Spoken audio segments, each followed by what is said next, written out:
السلام عليكم ورحمة الله تعالى وبركاته. كنتمنى أنكم تكونوا بألف خير وأحوالكم تكون طيبة. اليوم بإذن الله بغيت نشارك معكم كيكة ديال 7 ديال المعالق بالتفاح، كتجي رائعة ولذيذة بواحد الطريقة اللي هي سهلة وبسيطة. دوزو المقادير والطريقة ديال التحضير.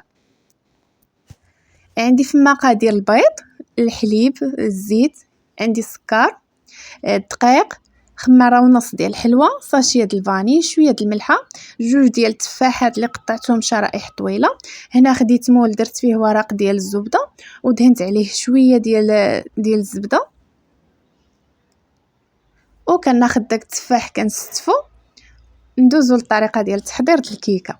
هنا اول حاجه كناخذ جوج حبات ديال البيض، كنضيفو عليهم 7 ديال المعالق ديال السكر،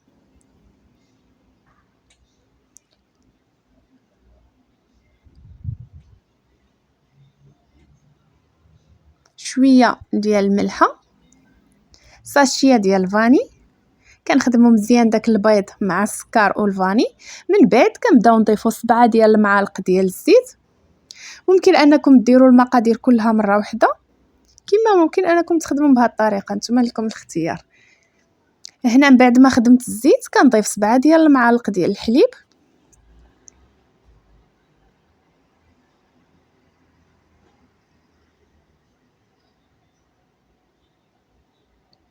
من بعد كنضيف 7 ديال المعالق ديال الدقيق.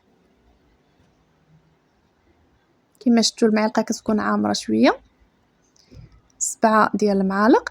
من بعد كنضيف خماره وحده ونص ديال الحلوى،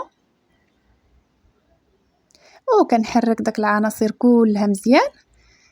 من بعد كنضيف معلقه كبيره ديال الخل، وهنا جبت المول اللي كنت وجدت من قبل. كما كتشوفوا القوام ديال الخليط كيكون.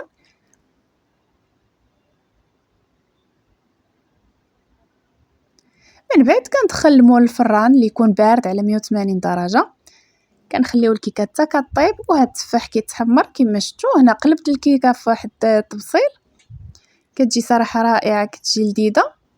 من بعد هنا زينت باللوز ايفيلي، ممكن تزينوا باي حاجه بغيتو، كما ممكن انكم تخليوها عاديه.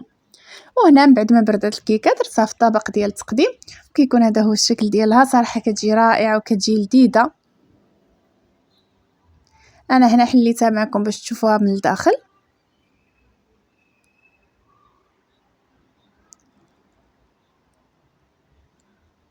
كما شفتوا كتجي خفيفه. بالنسبه للتفاح كاين اللي كيبغي يحمر شويه، ممكن تخليوه نتوما ما محمرش بزاف، نتوما ليكم الاختيار.